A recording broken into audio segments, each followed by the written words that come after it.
علماء کے فضائل بھی جانتے ہیں. اب ظاہر سی بات ہے کہ ان کے سامنے مجھ جیسا ایک چھوٹا انسان کیا بات کرے گا، لیکن اب ظاہر سی بات ہے کہ میں اس مقام پر ہوں اس وقت کہ جس ادارے کا، جس مدرسے کا نام حضرت علامہ مولانا عبد المجید صاحب نے حضور تاج الشریعہ صاحب قبلہ رحمۃ اللہ علیہ کے نام پر رکھا ہے. آج بھی چمکتا ہے ان کے فیضان کا سورج، آج بھی چمکتا ہے ان کے فیضان کا سورج، ہے لباس اختر میں جلوہ اعلیٰ حضرت کا. اور اس میں کوئی شک اور شبے کی بات نہیں ہے، کوئی ریاکاری نہیں ہے، کوئی دکھاوا نہیں ہے. ہمیں آپ سب کو اپنے پیر پر ایسا فخر ہے سبحان اللہ کہ جن کی رات کو بھی ہم نے دیکھا ہے، جن کے دن کو بھی ہم نے دیکھا ہے، جن کے چلنے کو بھی ہم نے دیکھا ہے، جن کی زندگی کے ایک ایک لمحے کو ہم نے الحمدللہ دیکھا ہے. ماشاءاللہ علماء کا ایک عظیم قافلہ یہاں پر کے سامنے مسجد تھی جو دیوبندیوں کا ایک مرکز تھا اور بہت بڑا مرکز تھا، اور زمانے سے وہ مسجد انہی کے قبضے میں تھی. وہاں مدرسہ بھی تھا، مسجد بھی تھی، سارے حالات معاملات بھی. تو میں نے الحمدللہ نہ جانے درجنوں بار اس مسجد میں تقریر بھی کی ہے، اور میں نے اس مسجد میں میری حاضری بھی ہوئی ہے. تو جب احمد بھائی نے حضور تاج الشریعہ صاحب قبلہ رحمۃ اللہ علیہ سے کہا کہ حضور چلیں، تو وہاں اکثر علماء نے بتایا کہ کسی نے حضور تاج الشریعہ صاحب قبلہ رحمۃ اللہ علیہ سے یہ نہیں کہا تھا کہ حضور یہ مسجد جو ہے یہ دیوبندیوں وہابیوں کی ہے. تو حضور اختر رضا خان اظہری جو ہماری آپ کے پیر و مرشد ہیں، انہوں نے احمد بھائی سے کہا، بھائی جان سے کہا، ابراہیم شیخ تم مجھے اس مسجد میں جانے کے لیے کہتے ہو جو مسجد دیوبندیوں کی ہے اور جو دیوبندیوں کا مرکز ہے، میں اس مسجد میں نہیں جاؤں گا. یہ سب سے بڑی بات تو یہ ہے کہ الحمدللہ حضور تاج الشریعہ اس وقت بریلی شریف سے جب ایئرپورٹ بمبئی میں پہنچے اور ایئرپورٹ سے سیدھے سانتک اس کے اندر پہنچے، کسی نے کوئی آپ سے اس مسجد کے بارے میں بات نہیں کی تھی، لیکن حضور تاج الشریعہ کا علم بول رہا تھا. الحمدللہ کا جو نام ہے بڑا عظیم نام ہے، بولو سبحان اللہ. تو میں سوچ رہا ہوں کہ اب ویسے بھی مجھے ان علماء کے سامنے بولنا نہیں چاہیے، کیونکہ یہ مقرر بھی ہیں، پڑھے لکھے لوگ ہیں، مسائل بھی جانتے ہیں، ادارے کے فضائل بھی جانتے ہیں. تو اس وقت دیکھیے آپ کے جو خادم تھے، آپ کے جو مرید تھے، حضور ہمارے جو بھائی جان، انہوں نے کہا حضور اگر یہ مسجد دیوبندیوں کی ہے تو انشاءاللہ مغرب میں یہ دیوبندیوں کی مسجد نہیں رہے گی بلکہ یہ سنیوں کی مسجد ہو جائے گی. میرے بزرگوں اور دوستو، دیکھیے یہ کرامت حضور تاج الشریعہ صاحب کی کہ بھائی جان جاتے ہیں مسجد کے اندر، امام سے جو بھی بات چیت ہوتی ہے آخر میں اور کیا کیا معاملات ہوئے وہ میں بس نہیں بتاؤں گا. آپ نے آ کر حضور تاج الشریعہ صاحب کی بلا رحمۃ اللہ علیہ سے کہا حضور وہ جو مرکز تھا ان کا وہ آزاد ہو چکا ہے، وہ اب ختم ہو چکا ہے، اب آپ نے نماز مغرب جو ہے انشاءاللہ اس مسجد کے اندر آپ نے پڑھانی ہے. تو تاریخ نے ہم نے خود دیکھا حضور تاج الشریعہ صاحب کی بلا رحمۃ اللہ علیہ نے اس مسجد میں جا کر نماز مغرب پڑھائی. آگے چلیں، میں ایک اپنے گھر کی بات بتاتا ہوں جو میرے ساتھ حالات معاملات ہوئے، یہ میں بات اپنی کر کے اپنی بات ختم کروں گا. حضور تاج الشریعہ صاحب کی بلا رحمۃ اللہ علیہ ہمارے ایک پیر بھائی ہیں یونس بھائی، جن کا کاروبار باہر کے ملک میں ہے، ان کے گھر پر حضور تاج الشریعہ صاحب کی بلا رحمۃ اللہ علیہ اکثر رہا کرتے تھے. میرا ایک بیٹا ہے جس کو اکثر ہمارے علماء بھی جانتے ہیں، وہ کچھ دوسرے انداز کا تھا، وہ اس وقت کافی بیمار رہتا تھا، بہت زیادہ تکلیف ہوا کرتی تھی. یہ سمجھیے کہ مہینے میں کم سے کم 2-4 بار میں ہاسپٹل میں جایا کرتا تھا. کافی ذہنی طور پر مجھ پر کافی پریشانی تھی. جب مجھے معلوم پڑا کہ حضور تاج الشریعہ صاحب کی بلا رحمۃ اللہ علیہ یونس بھائی کے گھر پر تشریف لا چکے ہیں، کیونکہ اکثر حضور تاج الشریعہ صاحب کا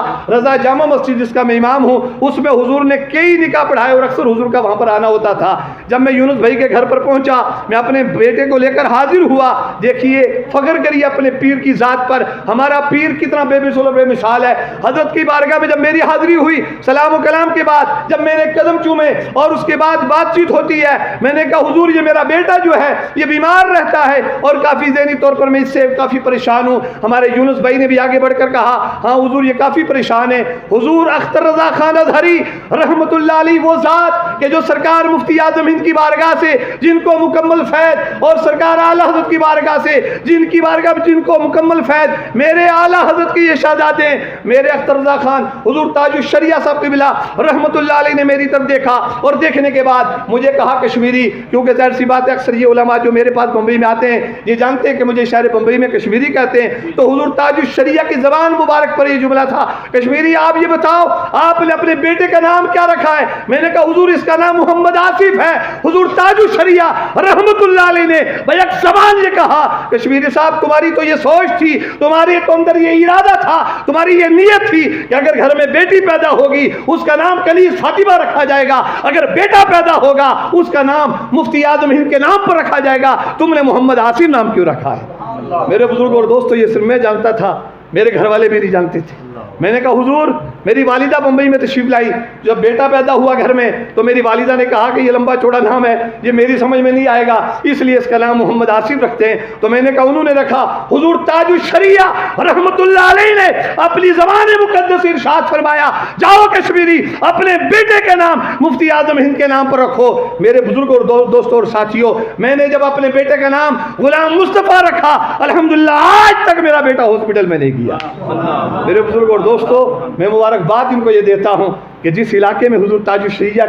کی بارگاہ میں تاج الشریعہ کے نام پر جس ادارے کا نام رکھا جائے، ہم آپ سارے کے سارے خوش نصیب ہیں۔ مجھے بھی ان کی طرف سے دعوت آئی، میں ان کی بارگاہ میں حاضر آیا، جبکہ کل سے ہمارے والد صاحب کی تھوڑی طبیعت بھی خراب تھی، کافی الٹی وغیرہ کے کچھ معاملات تھے، پھر بھی میں نے ان سے وعدہ کیا تھا میں آپ کے سامنے حاضر آیا ہوں۔ میں دعا کرتا ہوں کہ اللہ تعالیٰ اپنے حبیب صلی اللہ تعالیٰ علیہ وسلم کے وسیلے اور صدقے سے، حضور تاج الشریعہ رحمت اللہ علیہ کے صدقے سے اس ادارے کو دن دگنی رات چگنی ترقی عطا فرمائے، اور حضور تاج الشریعہ کا فیض ہمارے اوپر بھی آپ کے اوپر بھی اللہ تعالیٰ اسی طرح جاری اور ساری رکھے۔ یہ بولنے والا وہ شخص ہے، اگرچہ میں اپنے علماء کی چوٹی سیدھی کرنے کی طاقت نہیں رکھتا ہوں، لیکن آپ جانتے ہیں اچھی طرح سے ایک ایسا دور تھا جس دور میں حضور تاج الشریعہ نہیں، حضور مفتی اعظم ہند کی بارگاہ نہیں، بلکہ اعلیٰ حضرت کی بارگاہ میں معاذ اللہ میں ان کے بھی خلاف تھا، لیکن الحمدللہ آج جب بھی بولتا ہوں اعلیٰ حضرت پر بولتا ہوں، آج جب بھی سنتا ہوں اعلیٰ حضرت پر سنتا ہوں۔ یہ سب سے بڑی ہمارے لیے آپ کے لیے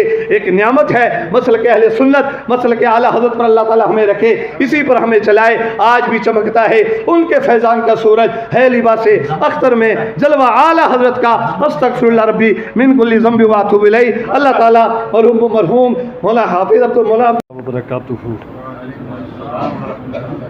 الحمدللہ رب العالمین والعاقبۃ للمتقین والصلاۃ والسلام علی حبیبہ محمد وآلہ وصحبہ اجمعین، اما بعد فاعوذ باللہ من الشیطان الرجیم، بسم اللہ الرحمن الرحیم، لا الہ الا اللہ محمد رسول اللہ صلی اللہ تعالی علیہ وسلم، صدق اللہ العظیم وصدق رسولہ النبی الامین الکریم، ونحن علی ذلک لمن الشاہدین والشاکرین والحمد للہ رب العالمین۔ درود شریف کا نذرانہ پڑھیں۔ اللہم صلی علی سیدنا مولانا محمد وعلی آل سیدنا مولانا محمد مادن الجود والکرم وآلہ وآلہ وسلم، صلاۃ و سلام علیک یا رسول اللہ صلی اللہ تعالی علیہ وسلم۔ حضرات، یہ جو محفل ہے، جس محفل میں ہم آپ سب کے سب حاضر آئے ہیں، اور یہ جو مدرسہ، جس مدرسے کا آج افتتاح اور حضرت علامہ مولانا عبد المجید صاحب کے والد صاحب ان کی سال کی فاتحہ، میں صرف تھوڑی دیر آپ کے سامنے حاضر آیا ہوں کیونکہ یہاں اکثر علماء یہاں پر تشریف فرما ہیں، اور علماء کے سامنے کسی طرح کی کوئی بات کرنی وہ مجھ جیسا انسان جو بڑا چھوٹا انسان ہے وہ مناسب بھی نہیں سمجھتا۔ بہرحال میں مولانا عبد المجید صاحب کو مبارکباد بھی دیتا ہوں کہ جنہوں نے اس دور دراز علاقے میں یہ مدرسے کی جو شروعات کی ہے، یہ بہت بڑے کام ہیں جو ابھی آپ نے سید صاحب سے بھی سماعت فرمایا ہے۔ یہ وہی لوگ جانتے ہیں جو کام کرتے ہیں، یہ سارے علماء کام کر رہے ہیں، کام کرتے ہیں۔ ان میں جیسے کہ وہ ہمارے حاجی سرفراز صاحب ہیں، آپ بہتر جانتے ہیں انہوں نے کتنا اچھا کام کیا ہے سنکوٹ کی سرزمین پر۔ باقی جتنے علماء ہیں یہ ہر مقام پر اس وقت کام کر رہے ہیں۔ میرے بزرگوں اور دوستوں، میرے ساتھیوں، جیسا کہ ابھی آپ نے حضرت علامہ مولانا حافظ و قاری منظور صاحب سے میرا اعلان سنا، اس ادارے کا جو نام ہے